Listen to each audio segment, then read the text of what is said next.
Welcome to Deep Dive English. We're all about cutting through the noise and getting straight to the core of, well, truly important knowledge. That's the goal. And today we are diving deep into one of humanity's biggest, most enduring questions. I mean, it's perplexed people for centuries. Why are some nations rich and others just poor? It's fundamental, really. Shapes almost everything. Absolutely. Global stability, the opportunities you might have right in your own neighborhood, it all ties back. And to help us explore this, we're tackling a landmark book, A really important one. Why Nations Fail: The Origins of Power, Prosperity, and Poverty. It's by Daron Acemoglu and James A. Robinson, came out in 2012. And it really did change the conversation. It did. This isn't just some dry academic text either. It got huge praise. Think Nobel laureates like Peter Diamond, Robert Solow. They called it powerful, provocative, instructive. Really emphasizes that institutions matter. Which is the core idea we'll unpack. Exactly. So our mission here is to give you a really comprehensive understanding of the book's main argument, its key thesis, and some of its most powerful examples. Think of it as the essential guide. Right, a shortcut, basically. So by the end of this, you'll grasp the core message as if you just finished reading it yourself. We're talking surprising facts, critical insights. It might just shift how you see the world. It probably will. And we're going to cover the complete book in this deep dive, making it, hopefully, accessible and engaging. And that's really why this book and this deep dive is so crucial. Why Nations Fail doesn't just offer an explanation, it really challenges a lot of the conventional wisdom you hear about wealth and poverty. The easy answers. Yeah, the easy answers. It takes you on this journey through history, economics, politics, pulling back the curtain on what really drives prosperity, or, conversely, stagnation. It forces us to look past those simple explanations. Towards the structures, the rules societies create. Exactly. The rules of the game. Okay, so to really drive this home right from the start, the authors kick off with a super powerful illustration. It's the tale of two Nogaleses. Ah, yes, the Nogales example. It's striking. It really is. Imagine two towns, same name, separated by literally nothing more than a fence. But they exist in completely different realities. Two different worlds, side by side. So first, north of the fence, you've got Nogales, Arizona. Part of the U.S. residents there, well, they live in relative safety. There's a rule of law. Things generally function. Right. They have access to decent public services, roads, healthcare, schools. They mostly take democracy for granted, you know. They vote. They can replace officials. There's an accountability there, even with flaws. A baseline of order and expectation. And crucially, they operate within U.S. economic institutions. That means they can choose careers, get education, acquire skills. Employers invest in tech. Property rights are generally secure. You can start a business. Exactly. And the result, much higher wages, security in what you own, freedom to innovate without constant fear of, well, having it all taken away. It's predictable, opportunity rich. A system designed mostly for participation. Now, step just a few yards south across that fence, Nogales, Sonora, Mexico. The contrast is stark. Immediately obvious. Average household income, roughly 1/3 of their neighbors in Arizona. Infant mortality is tragically high. Public services are often poor, sometimes non-existent. Daily life involves navigating inefficiency, maybe even corruption. And democracy itself is relatively new there. For decades, until around 2000, Nogales, Sonora, like much of Mexico, was under the thumb of the PRI, the Institutional Revolutionary Party. Which was known for being pretty entrenched and, frankly, corrupt. Right. So a very different political history shaping things. And what's truly powerful about this comparison, what the authors really hammer home, is how little natural difference there is between these two places. Yeah, that's the key insight. There's no significant difference in geography, climate, even the disease environment isn't fundamentally different. I mean, germs don't stop at the border, right? Right. Health outcomes are definitely worse in Sonora, but that's a result of poor sanitation, bad healthcare access, not some inherent geographic curse. It's a consequence, not a cause. Precisely. And maybe most importantly, the people aren't fundamentally different either. Ethnically, culturally, their backgrounds are incredibly similar. They share the same basic culture. So it's not about the people themselves. Not at all. The crucial distinction, the thing that explains almost everything, is that artificial line. The border. Just a fence. Just a fence. But north of it, You have access to U.S. economic and political institutions. South of it, you live under a completely different set of institutions. And the different rules. They create wildly different incentives. Incentives for people to work, for entrepreneurs to risk starting something new, for businesses to invest in better equipment or training. And that, the book argues, is the main reason for this huge gap in prosperity. It's the institutions. A simple border dictates entirely different life paths. Wow, that really makes you think about how much these invisible rules shape our daily lives. It's profound. It is. And this comparison, the two Nogaleses, it really sets the stage perfectly for the book's next big move, dismantling the conventional wisdom about why nations fail. Yeah, they take on some very common, very popular theories. And argue they just don't hold up when you look closely at history or economics. Right. Let's start with the first one they tackle. The geography hypothesis. Ah, yes. The idea that a nation's fate is basically sealed by its physical environment. Location, climate, resources, that sort of thing. We see versions of this in big influential books, right? Like Jared Diamond's Guns, Germs, and Steel. Definitely. Diamond argued persuasively that, the distribution of domesticable plants and animals gave places like the Fertile Crescent a huge head start. Early farming, denser populations, specialization, tech. And it's a powerful explanation for those really deep, ancient historical differences, explaining, say, why Europeans had certain advantages over Mesoamerican civilizations when they arrived. It is powerful for that. But the authors here argue it really struggles when you try to apply it to modern inequality, or even more tellingly, to what they call reversals of fortune. Reversals of fortune. Yeah. Think about it. If geography is destiny, if it's immutable, how do you explain this? Just 500 years ago, civilizations like the Aztecs and Incas in Mesoamerica were far more developed, more complex than the areas that are now the U.S. and Canada. Which were pretty sparsely populated then. Exactly. But that ranking has completely flipped. How? Or look at the Middle East and China, once pinnacles of global prosperity and innovation. Now they lag behind places like Australia or New Zealand, which were relative backwaters back then. Even within Africa. South Africa, which was sparsely settled, is now among the most prosperous nations on the continent, while some ancient centers struggle.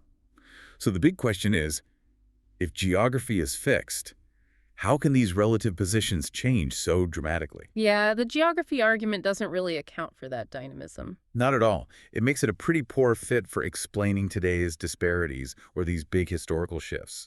Geography isn't destiny. Okay, so geography alone isn't cutting it. What about culture? That feels like a common explanation too, the culture hypothesis. Right. The idea that certain cultural traits, work ethic, maybe religion, specific values, are what really determine if a nation thrives or fails. You hear this sometimes, right? Like attributing Egypt's poverty to, I don't know, a lack of work ethic, or maybe saying Islamic beliefs are somehow inconsistent with economic success. Exactly. And the authors argue this hypothesis just systematically falls apart when you test it. How so?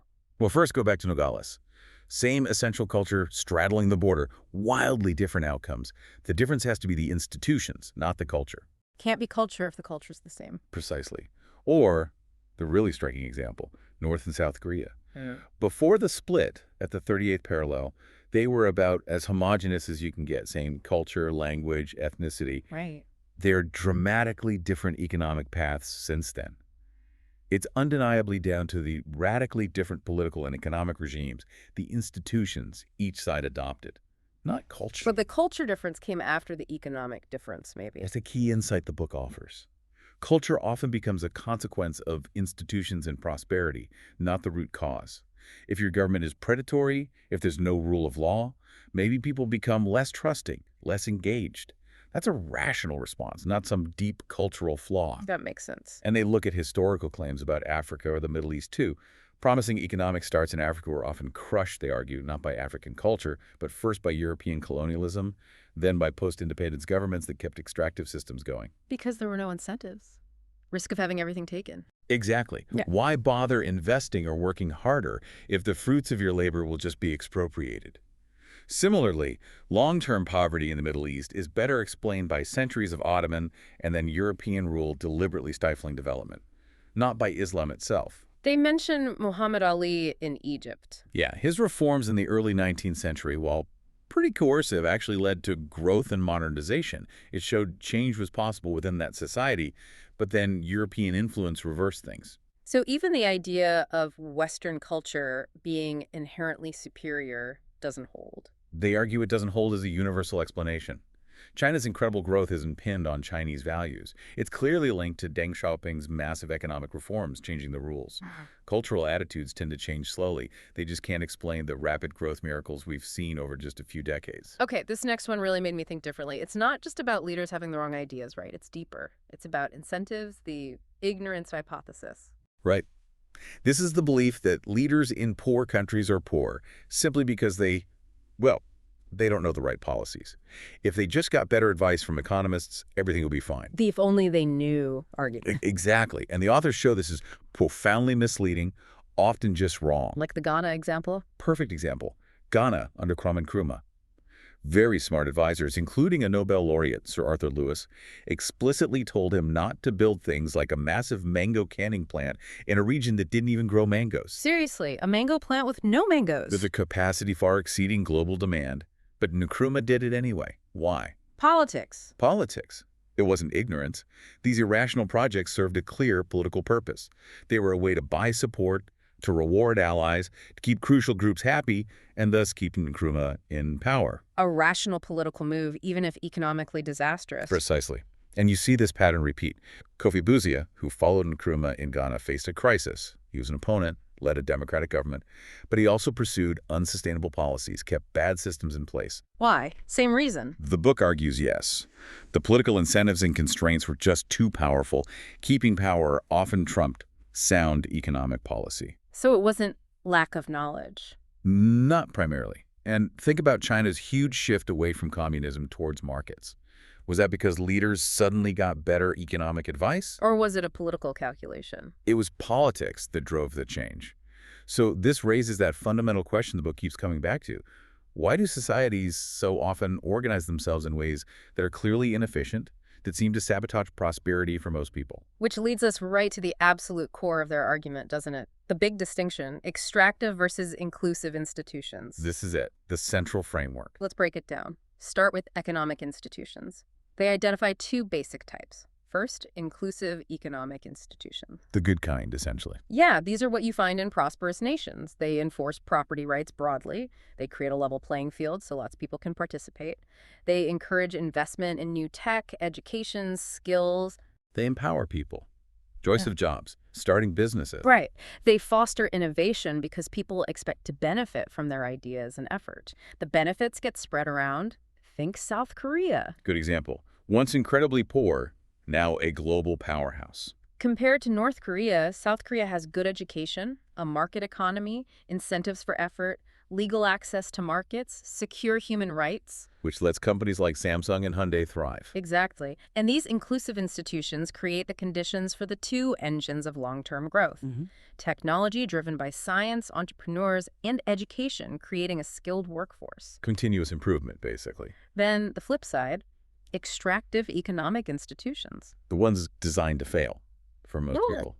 Their main purpose is to extract wealth and resources from the many to benefit a small ruling elite. They don't protect property rights for the majority. They put up barriers to stop competition. They suppress markets. All to keep the benefits flowing to the few at the top. North Korea is the extreme example again.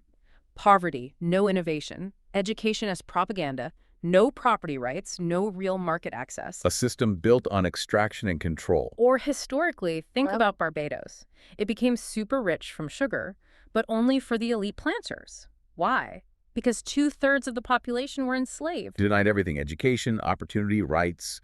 Their labor was just extracted. Exactly. Secure property rights for the planters, sure, but deeply extractive for everyone else. And the key insight here is how these different types of institutions shape incentives. It always comes back to incentives. Always. Inclusive institutions create positive incentives for almost everyone to invest, innovate, get educated, because they know they'll likely benefit.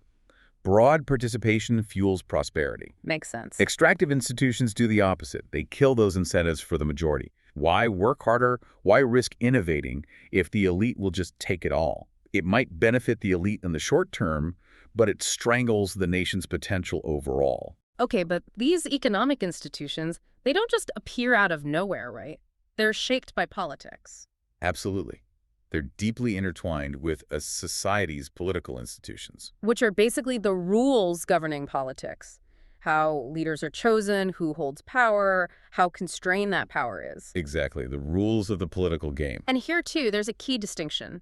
You have absolutist political institutions. Think absolute monarchies, dictatorships. Right. Power is concentrated in very few hands, maybe just one person, and it's basically unconstrained, unchecked. And these almost always go hand in hand with extractive economic institutions. Because if you have unchecked power, it's easy to set up the economy to benefit yourself and your cronies. Makes sense. And these regimes often can't even provide basic security or public services effectively.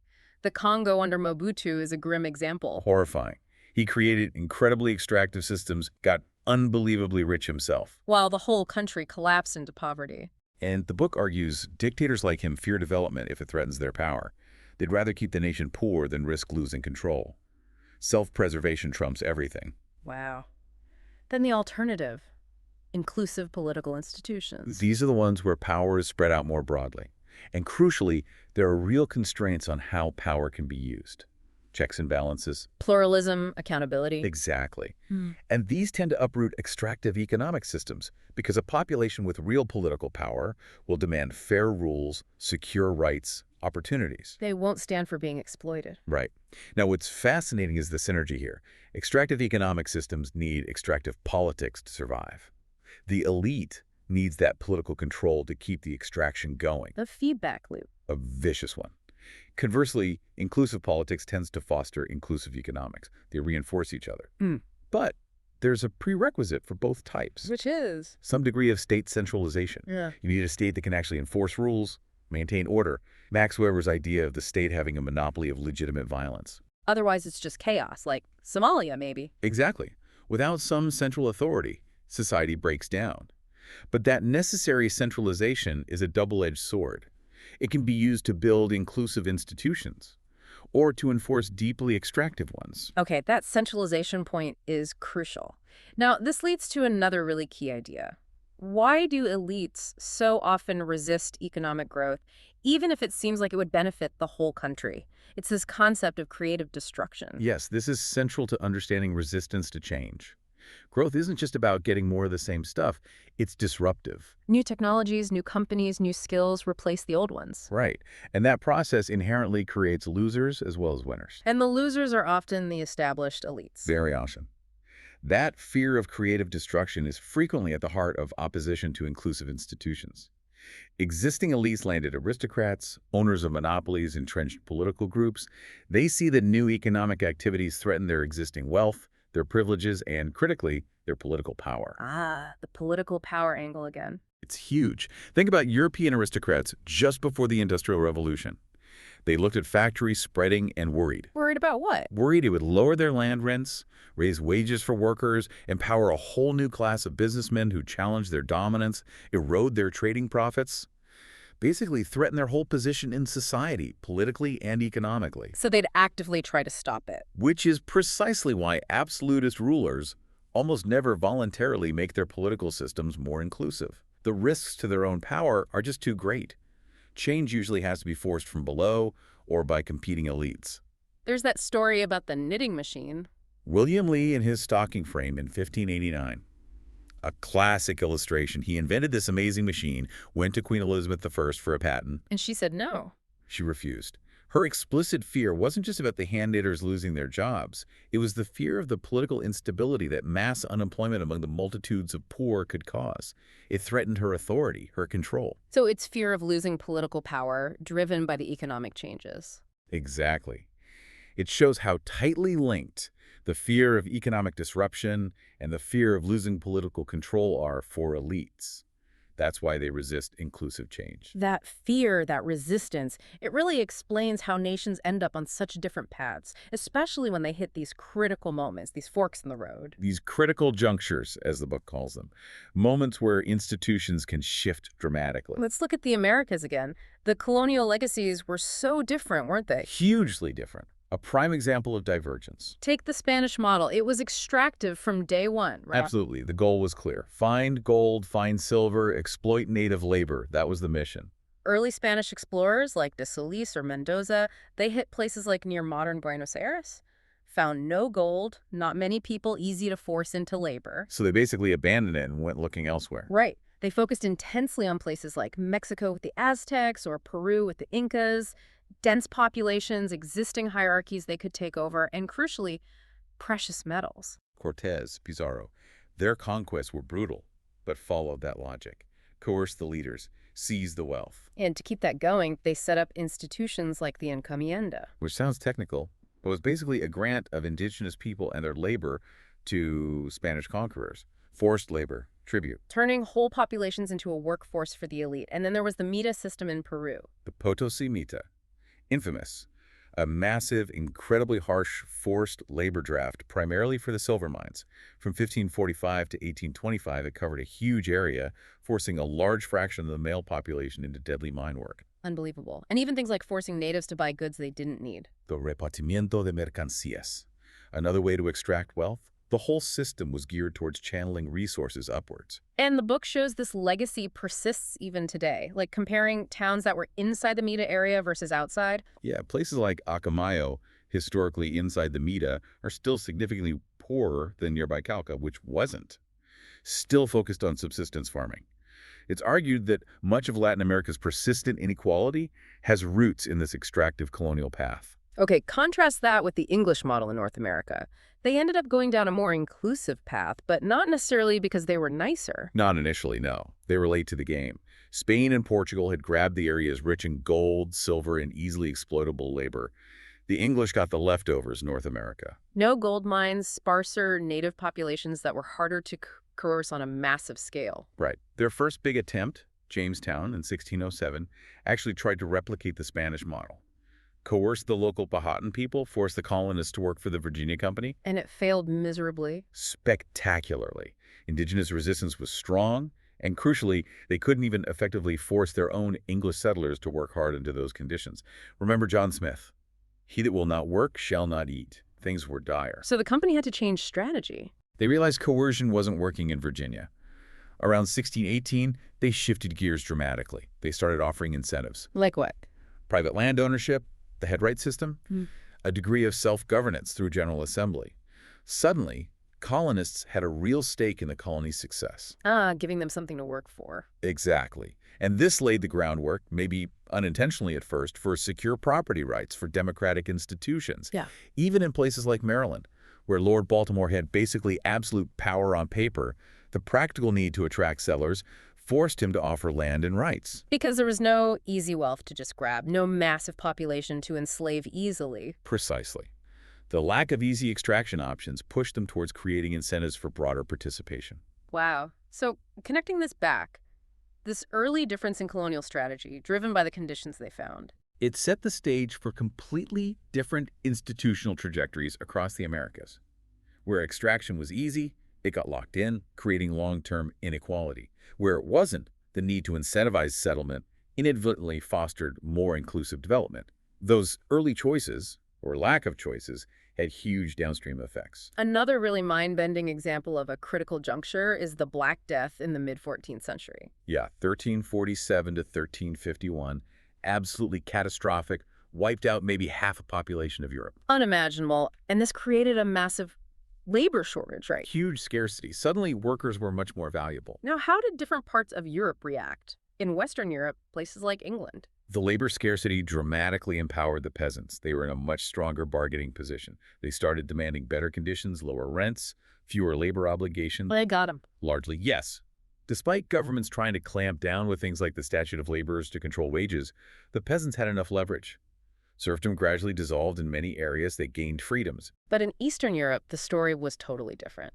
Completely the opposite outcome.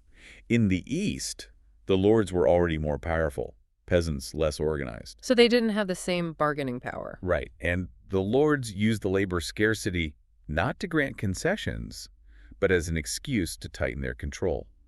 To grab more land, increase forced labor demands. Leading to the second serfdom. Exactly. Increased taxes, more unpaid forced labor, basically intensifying extraction because they could. Okay, this is crucial. How could the exact same shock, the plague, lead to such opposite results? That's the million-dollar question the book answers so well. It wasn't the shock itself, but the small, pre-existing institutional differences between West and East. Ah, so the starting points mattered. Critically, Western peasants had slightly more autonomy, stronger village structures maybe.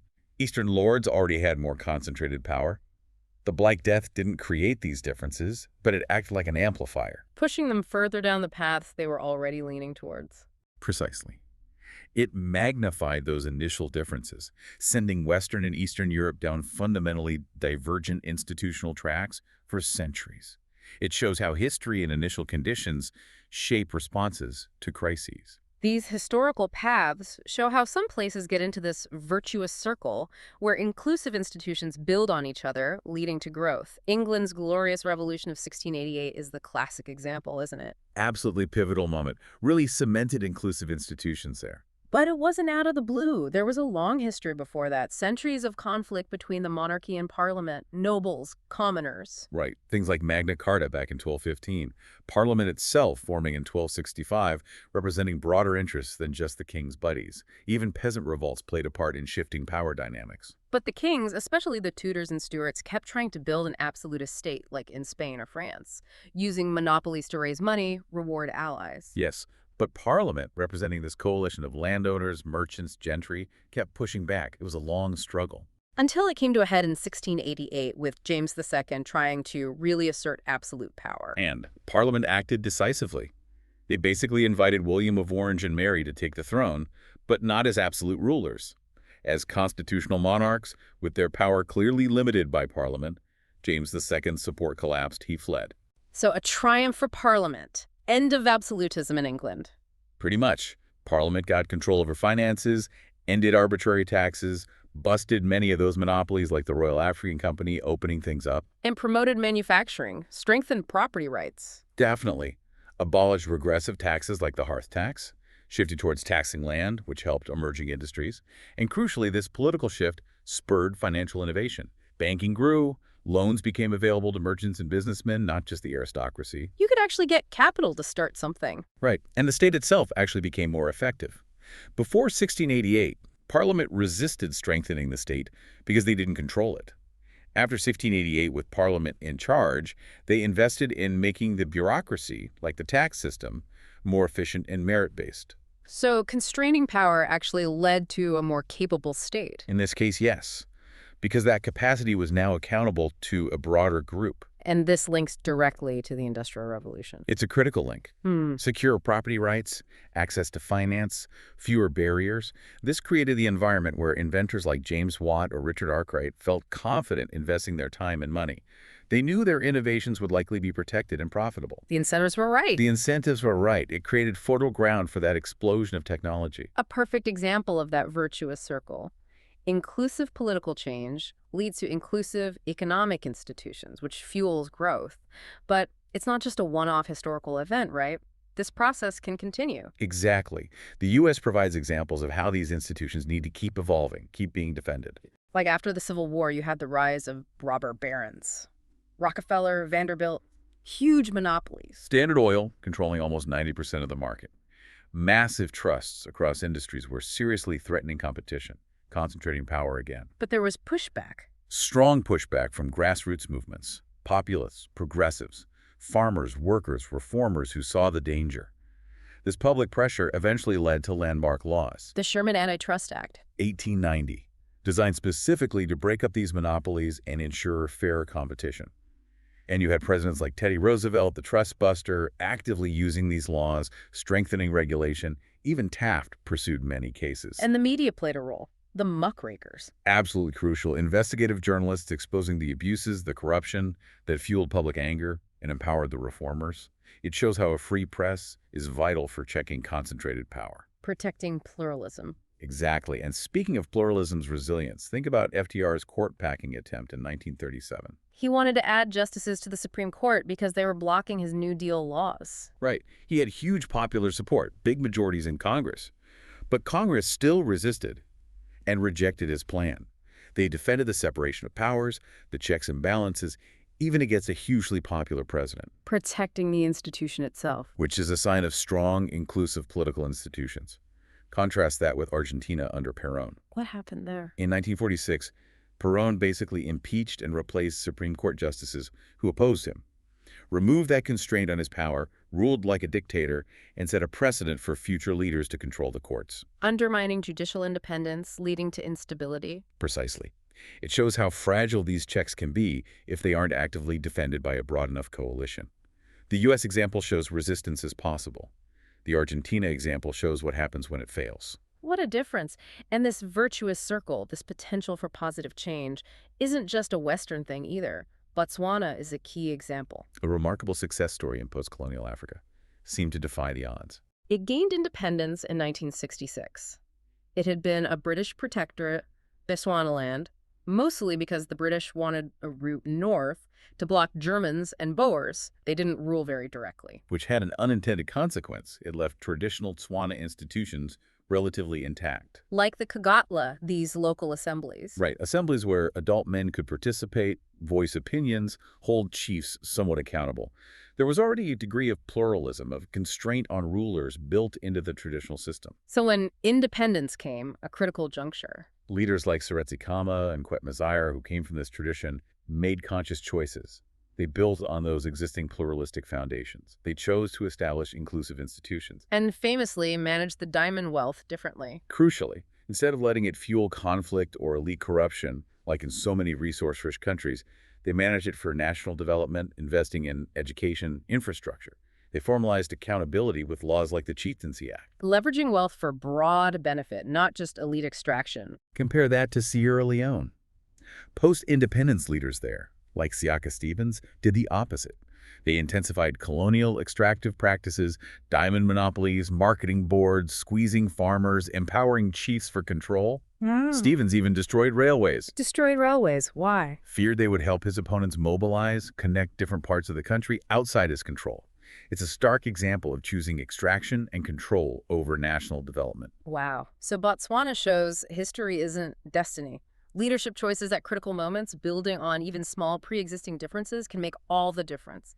Change is possible, even against the odds. Exactly. It highlights the role of agency and contingency. But sadly, many nations don't find that path. They get stuck in the opposite. The vicious circle, where extractive institutions just keep reinforcing themselves. Leading to stagnation, decline, persistent poverty. Venice is a striking historical case. Once maybe the richest place on Earth. Absolutely. And it had relatively inclusive institutions early on. Those commended contracts were innovative, letting ordinary people invest in trade voyages, spreading the wealth and opportunity, had a general assembly for political input. But then came the Serrata in 1297, the closing. Right. The established wealthy elite basically pulled up the ladder. They made membership in the ruling Great Council hereditary, locking out newcomers, a political closing. And that led to an economic closing, too. Soon after. They banned the commended contracts that had fueled growth, but also empowered new merchants who might challenge the old guard. They prioritized protecting their existing monopolies and privileges over continued innovation. And the consequence? Predictable decline. Innovation dried up, trade routes shifted, the population shrank. Venice gradually became the beautiful museum city it is today, dependent on tourism, its economic dynamism long gone. A classic case of elites choosing self-preservation over societal prosperity. Creative destruction in reverse, almost. Precisely. They killed the engine of their own city's growth to protect their entrenched position. A tragic, vicious circle. The fall of the Roman Empire also fits this pattern of institutional decay, doesn't it? It does. The Republic had its issues, certainly slavery being a huge one, but there was some economic vitality. Trade flourished. You had checks and balances, elected officials. But the shift to empire, under Caesar, Augustus, Tiberius. Power became increasingly concentrated. Political voice for ordinary Romans vanished. The popular assemblies were abolished, replaced by bread and circuses, basically. The army became less accountable. Instability, civil wars became chronic. And that fear of creative destruction was there too, emperors rejecting inventions. Yeah, Tiberius rejecting unbreakable glass, Vespasian rejecting a labor-saving machine, fearing disruption, fearing it would devalue existing assets or cause unemployment and unrest that could threaten their rule. Plus, the reliance on slavery itself must have dampened innovation. Hugely. Slaves had zero incentive to innovate, and masters often preferred buying more slaves to investing in risky new technologies. The whole system discouraged progress. So the shift to extractive politics led to extractive economics. which stifled innovation and ultimately contributed to the empire's decline and collapse. It shows how political decay can poison the economy, even in a seemingly mighty empire. China's history also shows these cycles, often contrasting with Europe's path. Very much so. China was technologically advanced, a major naval power centuries before Europe. But then Ming emperors in the 14th, 15th centuries deliberately turned inward. Pulled back from exploration and trade, consolidated an absolutist state. Exactly. Suppressed private enterprise, focused on stability and control above all else. And resisted technologies like the printing press. There were officials like Tang Chen who warned against printing, fearing it would spread dangerous ideas among commoners, challenging the elite's control of information. Very similar to the Ottoman Sultan banning printing in Arabic for centuries. It's that same fear of losing control. Fast forward to the 20th century, Mao's great leap forward. An absolutely extreme, horrific example of extractive institutions. Total state control, communal farms, no private property, movement restrictions. Resulting in catastrophic famine and economic collapse? Tens of millions died. A devastating outcome of utopian ideals enforced through absolute power. Then, after Mao, Deng Xiaoping's reforms brought massive change. A definite shift towards more inclusive economic institutions. Market incentives allowed in farming, then industry, foreign investment welcomed, unleashed incredible growth. But the political institutions remained extractive. Fundamentally, yes. Power remains firmly, exclusively in the hands of the Communist Party. Media is censored, dissent suppressed, reformers like Xi Jinping purged after Tiananmen Square. So China's growth, while amazing, is happening under extractive political rules. That's the book's argument. It's largely catch-up growth, moving resources from incredibly inefficient state control to more productive uses. But sustained, frontier-pushing innovation. That's harder under a system where the party fears losing control. Because true creative destruction inevitably challenges political power, too. Exactly. The party wants the economic benefits, but it's fundamentally afraid of the political consequences of truly free markets and open innovation. So the future sustainability of that growth model without political reform is a big question mark. Right. So even amazing growth can be fragile if the political foundations aren't inclusive. That fear of losing power is just so strong. It leads to what Robert Michaels called the iron law of oligarchy. Which is? The tendency for power to just reconcentrate in the hands of a new elite, even after revolutions supposedly overthrow the old one. The new bosses become just like the old bosses, recreating extractive systems. We see that pattern depressingly often. Mobutu in Congo, Mengistu in Ethiopia. Both came in promising radical change, liberation. It ended up creating brutal, kleptocratic regimes, enriching themselves and crushing their countries. Dawit Walda-Georges's memoir about Mengistu's Ethiopia is chilling how revolutionary ideals just evaporated into materialism and tyranny. The rhetoric changes, the extraction continues. Guatemala's history also shows this persistence, doesn't it? Independence from Spain didn't bring inclusivity. Not at all. First, the old merchant guilds blocked infrastructure that threatened their monopolies. Then, later, liberal regimes, ironically, privatized indigenous lands for coffee plantations. But didn't free the labor. No, they intensified forced labor systems, debt peonage, vagrancy laws to ensure cheap workers for the new coffee elites, dispossessing the Maya, keeping them poor and powerless, a cycle of extraction under different names. Even in the U.S. South after the Civil War, slavery ended, but the planter elite fought tooth and nail to maintain a system of cheap, controlled black labor. Jim Crow laws, disenfranchisement of blacks and poor whites, created a one-party state that ensured the dominance of the old elite and blocked economic progress for the region for decades. an internal extractive system. That persisted until the civil rights movement, leveraging federal power and broad coalitions, finally broke its back. So why do these systems persist so stubbornly, even after revolutions, even amidst terrible suffering? The book's answer is stark. The rewards of extraction for the ruling elite are just so enormous, they will use any means necessary, often including violence, to resist change. And that feedback loop, economic power buys political power, which protects economic extraction, is incredibly strong and self-reinforcing. It locks itself in place. It's not ignorance, it's self-interest backed by power. Exactly. Deeply entrenched, rational for the elite, self-interest. Which brings us to the author's critique of trying to just engineer prosperity from the outside. like through foreign aid or just giving economic advice. Right, the illusion of engineering prosperity. It Hmm. comes back to ignoring those political realities, those underlying incentives. It's the ignorance hypothesis in a different guise. Thinking you just need the right technical fix. Yeah. The IMF recommends central bank independence or specific market reforms. But these are often implemented superficially, or politicians find ways around them because the underlying political incentive is still extraction. Like that nurse attendance program example in India. A good idea on paper. A sensible incentive scheme, but it got sabotaged locally by the administration, even nurses finding loopholes, because it clashed with the existing power structures and expectations. The failure wasn't the economics, it was the politics. And foreign aid can even make things worse. Like in Afghanistan. A devastating example. Billions poured in, but little went to real estate building or public services. Instead, aid agencies often hired away the most skilled local talent, crippling the government's own capacity. Paying them way more than the local government could. Exactly. And aid money fueled corruption, created new cartels, inadvertently strengthening the very extractive forces it was supposed to overcome because it didn't fundamentally change the political incentives. Wow, so just throwing money or advice at the problem doesn't work if the underlying political structures are extractive. It's almost bound to fail, the authors argue. The problem isn't a lack of knowledge or resources. It's the political barriers erected by elites protecting their power. And because institutional change is so complex, so contingent on history and small differences, there are no simple, universal policy fixes you can just apply everywhere.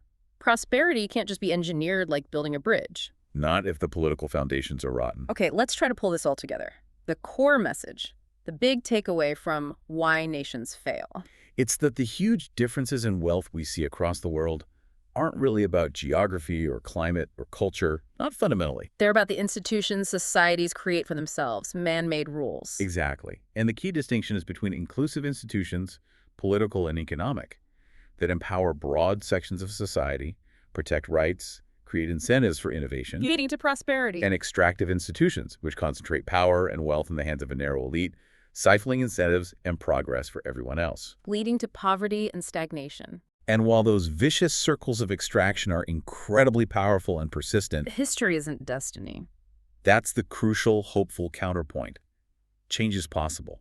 Critical junctures, big shocks, or moments of crisis can open windows for change. Especially if there's a broad coalition pushing for reform, and maybe some small pre-existing institutional differences to build on. Yes, that combination can break the mold. We saw it in England, the U.S. fighting monopolies, Japan's Meiji Restoration, Botswana.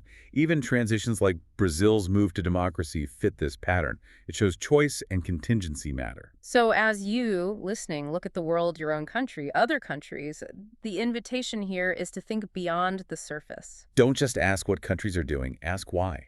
What are the underlying rules, the institutions, the incentives shaping those actions? What mechanisms are at play? How might small differences today, combined with some future crisis or opportunity, a critical juncture shape where things go next? It really is a new lens for seeing the world. Absolutely. This deep dive into why nations fail isn't just about summarizing a book. It's about understanding the profound, often hidden impact of the rules we live by. We've aimed to cover the complete book's core ideas here, giving you that essential understanding. Hopefully sparking some thought. Definitely. We really encourage you to reflect on these powerful ideas, maybe even pick up the book itself, and of course keep engaging with us here at Deep Dive English for more explorations into the forces shaping our world. Thanks for tuning in. Thanks for joining us.